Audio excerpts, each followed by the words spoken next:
In previous class, we learnt about the questions related to parallel lines. In this class, we will learn some more questions related to parallel lines. For example, in the given figure, AB is parallel to CD. We have to find the value of x. In questions में ऐसे ही बहुत सारा questions होगा. इसमें हमें देखना है कि पैरेलल लाइन से अलग कौन सा पॉइंट है. ए भी पैरेलल टू सी डी है और ई पॉइंट जो है पैरेलल लाइन से एक अलग पॉइंट है. ठीक है, जो भी पैरेलल लाइन से अलग पॉइंट होगा उससे एक मैं पैरेलल लाइन कंस्ट्रक्ट कर दूंगा. तो एक पैरेलल लाइन खींच देते हैं MN. Draw MN parallel to AB parallel to CD. Now X divided into two parts. This one angle and this one angle. We name these angles as angle 1 and angle 2. Here angle 1 will be equal to 35 by alternate angle. Angle 1 35 degree by alternate interior angles. Angle 2 also equal to 65 because MN parallel CD and EG transversal, hence angle 2 and 65 equal by alternate interior angles. Now X is equal to angle 1 plus angle 2. Angle 1 35, angle 2 65 degree. Hence angle X is 100 degree. Answer. That's all. Note that. Question, it is given that AB is parallel to CD. We have to find the value of x. Angle DCE is 130, angle CEA is 120. ठीक है, अब देखना ये है कि ये और ये पैरेलल है और पैरेलल लाइन से अलग पॉइंट है E. जैसा कि हम पहले क्वेश्चंस में बताए हैं कि पैरेलल लाइन से अलग जो भी पॉइंट होगा उससे एक पैरेलल लाइन ड्रॉ कर देना है. यानी कि DC और AB के पैरेलल एक लाइन खींचना है. कहां से? E से. हमने E से एक पैरेलल लाइन खींच दिया AB और CD के. That is EF. Draw EF parallel CD parallel AB. Now CD and EF parallel. Now CD parallel EF and CE is transversal. ठीक है, तो एंगल दिस यानी DCE एंड एंगल दिस को interior होगा, है ना. इसका नाम रख देते हैं एंगल 1. यानी angle 1 plus 130 is equal to 180 by को interior angles. Therefore angle 1 is equal to 180 minus 130 that will be 50 degree. That is equation 1. ठीक है, नेक्स्ट है AB parallel to EF and AE is transversal. AE is transversal. For transversal AE, consecutive interiors are this one angle यानी FEA and this one X. Sum of these angles 180 by consecutive interior angles. FEA can be written as angle 1 plus 20 degree, angle 1 plus 20 degree plus x 180.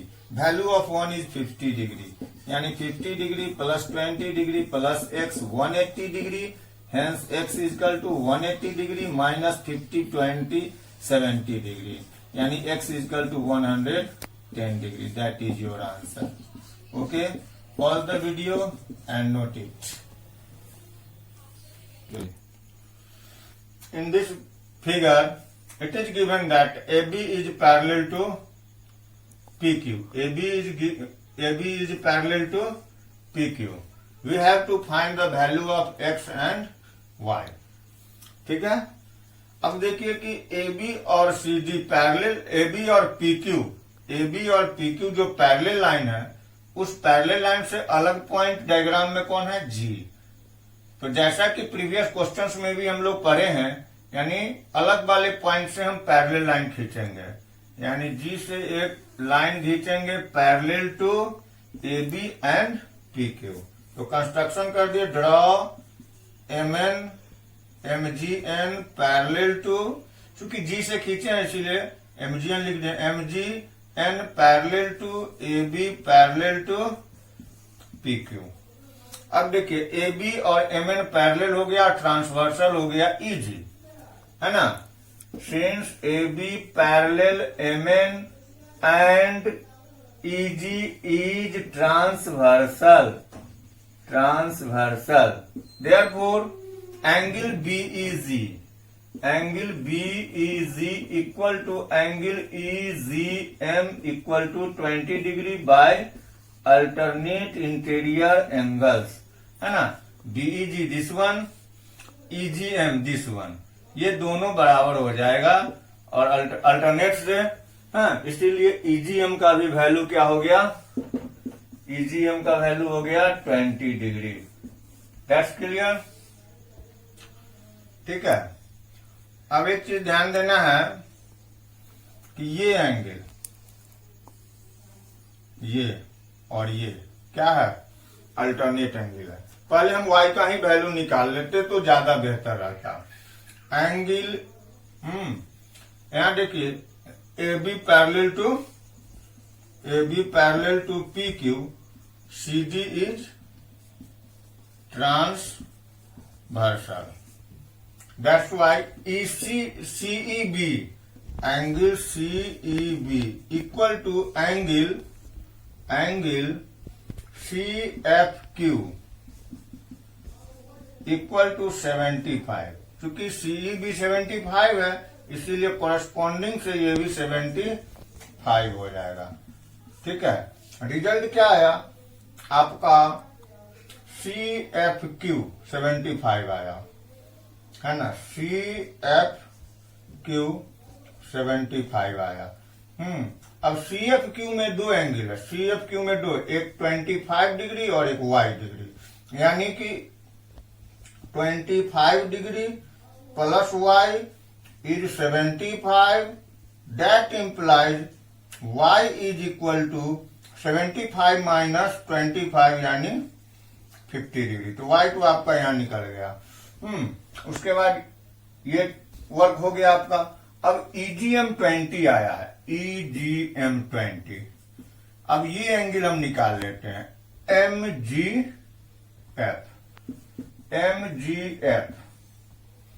MGF और y, है ना, MGF और y alternate angle है इसीलिए बराबर होगा। MGF का value y के वैल्यू के बराबर होगा, y का वैल्यू 50 निकला है, ठीक है। ये by alternate interior angles.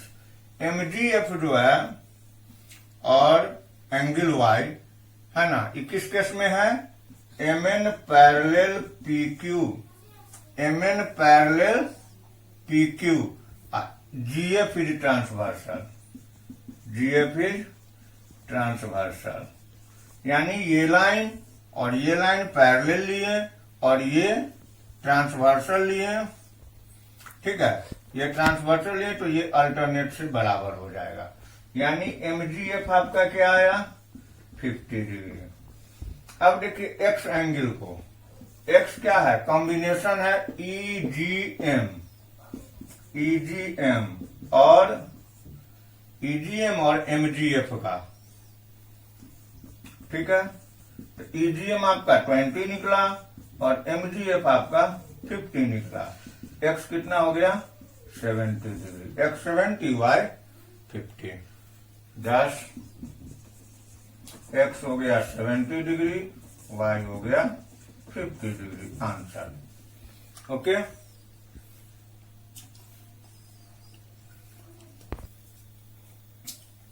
In this question AB parallel to CD, we have to prove P plus Q minus R is equal to 180 degree. This one angle P degree और ये हो गया Q और ये R। अब देखिए parallel line AB और CD parallel है, पैरेलल लाइन से अलग पॉइंट कौन है, F। पैरेलल लाइन से अलग पॉइंट F है तो हम क्या करेंगे, कंस्ट्रक्शन हम F से करेंगे, ठीक है। Draw MFN parallel to AB parallel to CD। अब देखिए ये Q एंगल दो भाग में बट गया, एंगल Q जो है Q डिग्री ये दो भाग में बट गया, this one and this one. मान लीजिए इसका नेमिंग कर देते हैं, this one angle 1, this one angle 2, ठीक है। अब देखिए एंगल 2 और एंगल R ये अल्टरनेट है, MN पैरेलल CD है और FG क्या है, ट्रांसवर्सल। FG क्या है, ट्रांसवर्सल। तो एंगल R और एंगल 2 क्या होगा, बराबर होगा बाय अल्टरनेट इंटीरियर एंगल्स।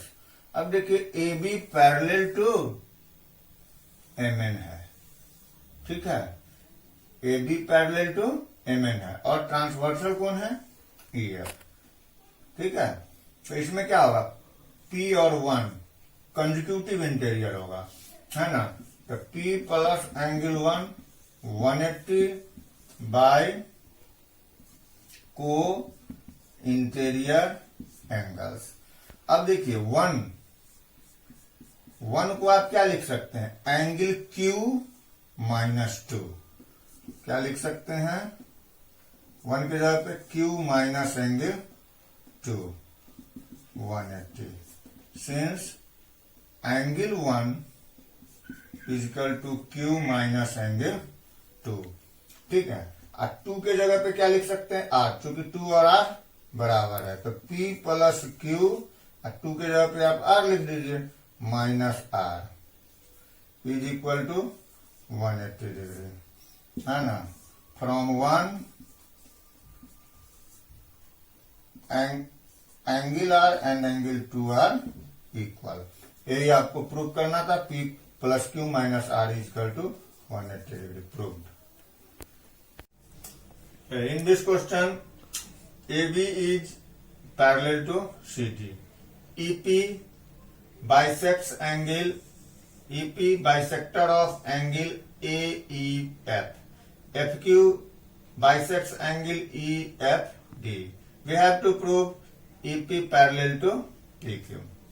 अब एक चीज ध्यान दीजिए, AB is parallel to CD, T is transversal, T is transversal, therefore angle AEF and angle EFD will be equal by alternate interior angles, ठीक है। Here two things are equal, that's why their half will be also equal, यानी half of AEF will be equal to half of EFD, ठीक। EP bisects AEF, it means angle PEF half of AEF, यानी half of AEF के जगह पे आप लिख सकते हैं PEF। Angle EFQ half of EFD because FQ bisects the angle EFD, यानी half of EFD will be EFQ. Here we observe that PEF, this one, EFQ, this one are equal, and these are interior alternate. Since interior alternate angles are equal, then lines will be parallel. Here lines are EP and FQ. EF is transversal. Alternate interior equal, that's why EP parallel FQ, proved.